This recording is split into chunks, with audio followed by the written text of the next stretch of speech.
오늘 당신의 인간관계를 완전히 뒤흔들어 드리겠습니다. 물론 좋은 의미에서요. 혹시 누군가를 만날 때 속으로 이런 생각 해보신 적 있으신가요? 내가 이번에 밥 샀으니까 다음엔 제가 사겠지. 내가 먼저 연락했으니까 이번엔 제가 먼저 하겠지. 그런데 상대방은 아무렇지도 않게 또 내가 내는 상황이 됩니다. 연락도 또 내가 먼저 합니다.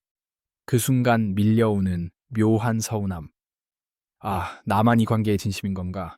이 사람은 나를 호구로 보는 건가? 상처받기 싫어서, 이용당하기 싫어서 우리는 점점 더 칼같이 50대 50을 맞추려고 노력합니다. 밥값도 정확히 반반, 선물 가격도 비슷하게, 연락 빈도도 맞춰서 이게 가장 안전하고 합리적인 방법이라고 믿으면서요. 그런데 오늘 여러분께 충격적인 사실 하나를 말씀드리겠습니다. 단 일의 손해도 보지 않으려는 그 똑똑한 계산법이 어쩌면 내 곁에 남을 수 있었던 가장 소중한 사람들을 조용히 밀어내고 있었을지도 모릅니다. 세계적인 심리학자 존 가트맨 박사는 수천 쌍의 커플을 40년 가까이 추적 관찰했습니다. 그 결과 관계를 거래처럼 보고 50대 50을 칼같이 맞추려는 커플들이 가장 먼저 깨졌습니다. 반대로 가장 오래, 가장 행복하게 함께한 커플들은 공통점이 있었어요. 둘 다 상대방에게 60을 주려고 했습니다. 서로 먼저 손해보려고 했다는 겁니다. 이상하지 않나요? 손해를 보면 억울한 건데 왜 손해보는 사람들이 더 행복한 관계를 맺는 걸까요? 그리고 역설적으로 기꺼이 손해보는 사람이 어떻게 평생의 내 편을 얻게 될까요? 잠시 상상해보세요. 오랜만에 만난 친구와 저녁을 먹었습니다. 계산서가 나왔어요. 45,000원. 친구가 화장실 간 사이에 여러분이 먼저 계산을 합니다. 돌아온 친구에게 말하죠. 아, 그냥 내가 냈어. 다음에 네가 사. 친구는 고맙다고 합니다. 기분 좋게 헤어집니다. 그런데 집에 오는 길에 묘한 생각이 듭니다. 다음에 진짜 살까? 그냥 잊어버리면 어떡하지? 한 달이 지나도 친구에게서 연락이 없습니다. 두 달이 지납니다. 밥 먹자는 연락이 없어요. 45,000원. 고작 그 돈인데 왜인지 마음 한켠이 계속 불편합니다. 나만 바보 같은 거 아닌가? 이용당한 건가? 여러분, 이게 정상입니다. 여러분이 쪼잔해서 그런 게 아닙니다. 분노, 서운함, 억울함, 이 모든 감정은 다시는 손해보지 마라는 뇌의 생존 신호입니다. 그래서 우리는 연인에게 밥을 한 번 더 샀을 때 돈이 아까운 게 아니라 사실은 마음이 다친 것처럼 느끼게 되는 겁니다. 친구가 연락을 안 하면 바쁜가 보다. 생각하기 전에 나만 이 관계에 진심인 건가? 라는 서운함이 먼저 치밀어 오릅니다. 이건 여러분의 성격 문제가 아닙니다. 수십만 년간 인류에게 공통으로 새겨진 마음의 설계도입니다. 그래서 우리는 합리적인 선택을 하려 합니다. 더 이상 상처받지 않기 위해, 더 이상 호구가 되지 않기 위해 인간관계에 명확한 규칙을 셉니다. Give and take. 준 만큼만 받고 받은 만큼만 준다. 밥을 사면 다음엔 상대가 산다. 선물을 받으면 비슷한 가격대로 돌려준다. 연락을 먼저 했으면 다음엔 상대가 먼저 한다. 완벽하고 공정한 시스템처럼 보입니다. 그런데 이상한 일이 벌어집니다. 이 규칙을 철저히 지키는 관계일수록 이상하게 더 피곤해집니다. 사소한 것에 더 예민해지고 작은 어긋남에도 크게 실망합니다. 왜 그럴까요? 심리학에서는 이것을 심리적 회계라고 부릅니다. 우리 머릿속에는 보이지 않는 장부가 있습니다. 관계의 수입과 지출을 꼼꼼히 적어놓는 가계부 같은 것입니다. 문제는 이 장부를 50대 50으로 맞추려고 매일 계산기를 두드릴수록 뇌에 엄청난 인지적 과부하가 걸린다는 겁니다. 생각해 보세요. 친구와 카페에 갔습니다. 내가 아메리카노를 샀어요. 4,500원, 친구는 라떼를 마셨습니다. 5,000원. 다음에 친구가 사면 500원 손해인데 이걸 어떻게 맞추지? 이런 계산을 매번 해야 한다면 관계가 즐거울 수 없습니다. 상대방의 행동 하나하나가 장부의 수입과 지출로 환산됩니다. 함께 있는 시간이 행복이 아니라 정산해야 할 업무가 되어버립니다. 존 가트맨 박사의 연구로 다시 돌아가 볼게요. 그는 관계를 은행 계좌에 비유했습니다. 긍정적인 상호작용은 입금, 부정적인 상호작용은 출금입니다. 그런데 50대 50을 맞추려는 커플들은 항상 잔고가 빠듯합니다. 조금만 예상치 못한 출금이 생겨도 바로 마이너스가 됩니다. 작은 다툼에도 관계가 흔들립니다. 반면에 서로 60을 주려고 하는 커플들은 잔고가 넉넉합니다. 가끔 큰 출금이 있어도, 큰 싸움이 있어도 관계가 버텨냅니다. 회복 탄력성이 높습니다. 결국 50대 50은 공정함을 쫓다가 관계를 가장 취약하게 만드는 구조입니다. 여기서 한 가지 질문을 드려볼게요. 우리가 손해를 안 보려고 이토록 기를 쓰는 진짜 이유가 뭘까요? 정말 45,000원이 아까워서일까요? 정말 커피 500원이 아까워서일까요? 아닙니다. 그 아래에는 더 깊은 두려움이 숨어 있습니다. 정신분석학에서는 이것을 자아 방어 기제라고 설명합니다. 우리가 관계에서 손해를 두려워하는 진짜 이유는 돈이나 시간이 아깝기 때문이 아닙니다. 상대방이 나의 호의를 당연하게 여기고 나를 하찮게 볼까봐 두려운 겁니다. 내가 이렇게까지 했는데 상대방은 별로 신경 안 쓰네. 이런 생각이 드는 순간 우리의 자존심은 바닥을 치고 자아는 깊은 상처를 입습니다. 그래서 우리는 미리 방어선을 칩니다. 먼저 많이 주지 않으면 많이 상처받을 일도 없을 테니까 50대 50을 유지하면 적어도 호구는 되지 않을 테니까 이건 어리석은 게 아닙니다. 살아오면서 상처받은 경험이 만들어낸 자기 보호 본능입니다. 그런데 여기서 비극적인 역설이 발생합니다. 상처받지 않으려고 세운 이 방어벽이 오히려 우리를 더 외롭게 만들고 있다는 사실입니다. 아무도 넘어오지 못하게 쌓은 벽은 동시에 아무도 들어올 수 없는 벽이기도 하니까요. 자, 이제 시선을 돌려봅시다. 여러분 주변에서 가장 오래, 가장 깊은 관계를 유지하는 사람들을 떠올려 보세요.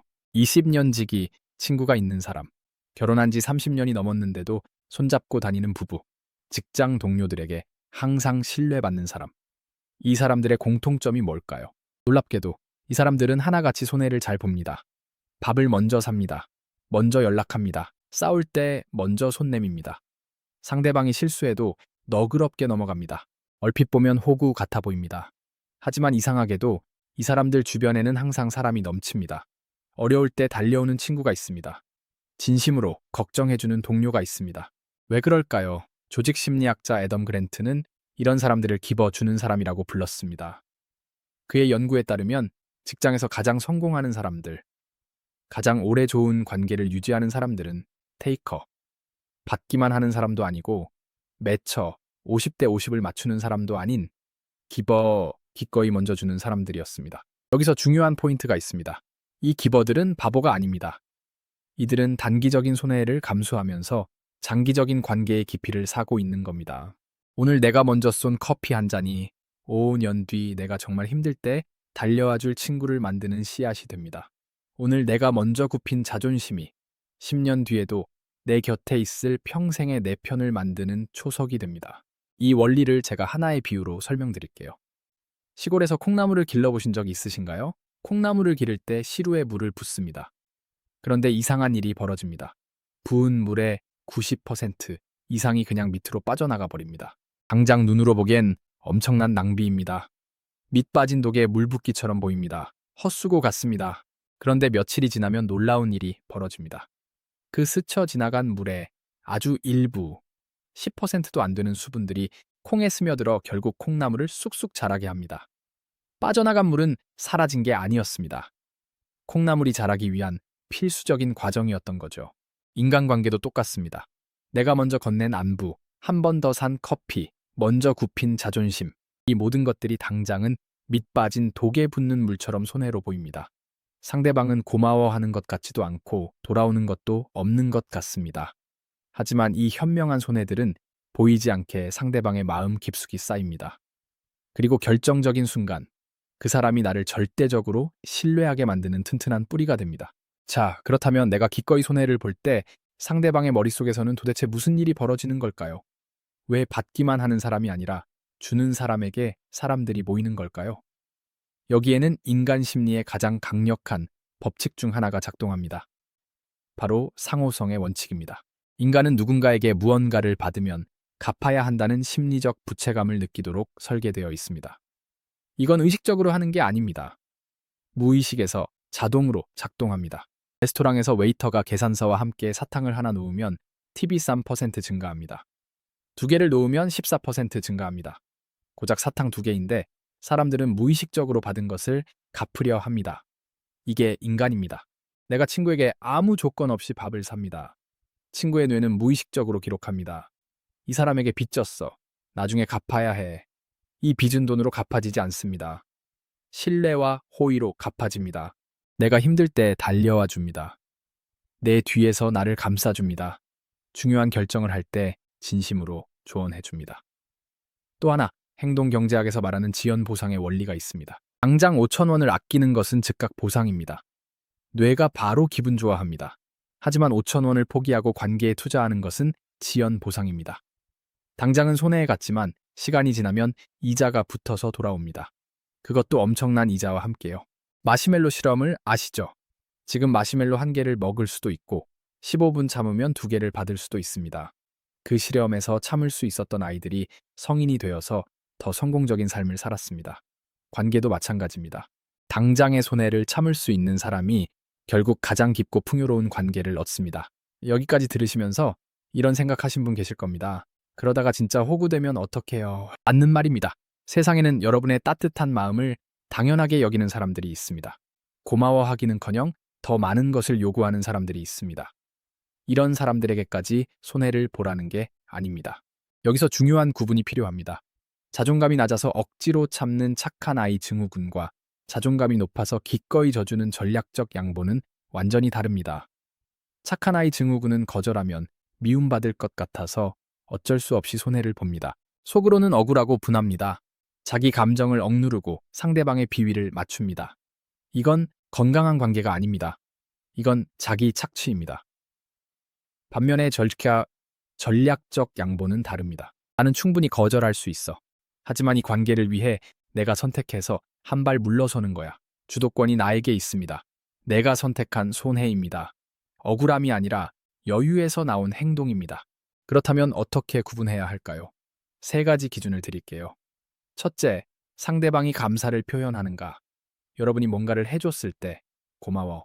다음엔 내가 살게 같은 표현이 있다면 괜찮습니다. 하지만 당연하다는 듯이 받기만 한다면 경계 신호입니다. 둘째, 일방통행이 지속되는가?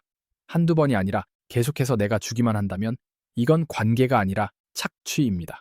셋째, 내 감정이 어떤가? 해주고 나서 뿌듯하고 기분이 좋으면 건강한 겁니다. 하지만 억울하고 분하고 나를 갉아먹는 느낌이 든다면 멈춰야 합니다. 나의 따뜻함을 권리로 아는 테이커를 만났다면 여러분은 부드럽게 거리를 두셔야 합니다. 모든 사람에게 손해볼 필요 없습니다. 그럴 가치가 있는 사람에게 전략적으로 손해보는 겁니다. 다시 처음으로 돌아가 볼게요.